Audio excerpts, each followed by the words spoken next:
అండి నమస్తే. మీరు చూస్తున్న పత్తి పంట మన కావేరి సీడ్స్ వాళ్ళది బంపర్ అనే విత్తనం అయితే ఎంచుకున్నాం గదా!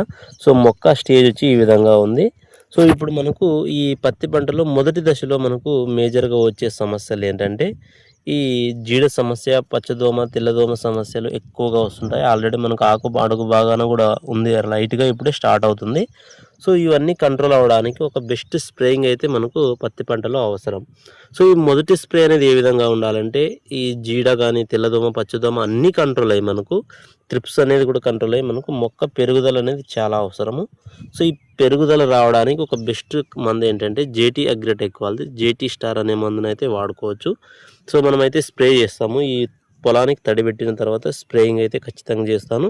సో, స్ప్రే చేసినటప్పుడు ఏ విధంగా రిజల్ట్ ఉంటదనేది కూడా మీకు ఖచ్చితంగా అయితే తెలియజేస్తాను. ఎవరైతే మన ఛానల్‌ని కొత్తగా చూస్తున్న వాళ్ళు తప్పకుండా సబ్స్క్రైబ్ చేసుకోండి, ఫాలో చేయండి, తోటి రైతులకు షేర్ చేయండి. పత్తి పంటకు సంబంధించి స్ప్రేయింగ్స్, ఫర్టిలైజర్ గురించి పూర్తి యాజమాన్యం తెలియజేయడం జరుగుతుంది. Thank you for watching.